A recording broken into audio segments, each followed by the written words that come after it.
The Honourable Leader of the National Party. Speaker, my question without notice is directed to the Prime Minister.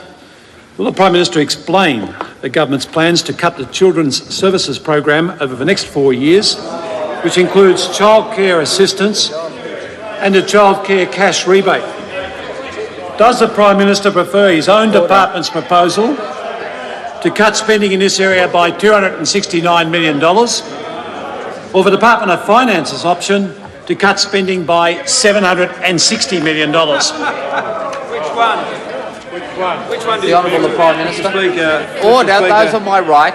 I can only say the same thing to the Leader of the National Party that I said to the Leader of the Opposition, but in doing it just make these points about the government's childcare record.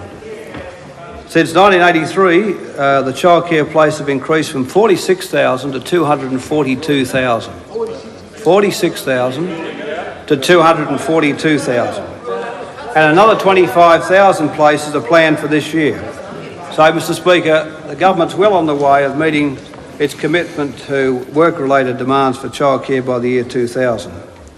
Eligibility for childcare assistance has become more generous, and the number of families receiving childcare assistance has increased.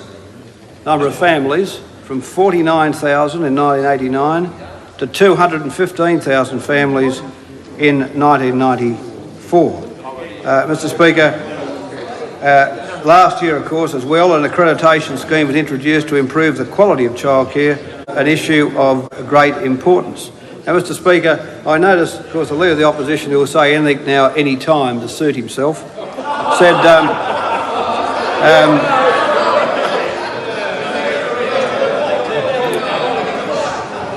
Order. Mr Speaker. Order. When asked if he was in favour of income testing the childcare rebate, he said, "We would never have introduced it in the form that the government did. The difference is we were upfront and honest. We said right at the beginning, you cannot have an open-ended approach to something like this." In fact, John Howard promised to introduce a childcare tax allowance for all families. That's the fact. That's the fact. Doesn't that make you pretty shabby, eh? Doesn't it make you pretty shabby? You weren't up front and those on my left. You weren't up front and honest. You were down the back and dishonest. Order. Those on my left. Prime Minister has the call. He will be heard in silence. Finished? Honourable Member for Franklin. Thank you, Mr Speaker.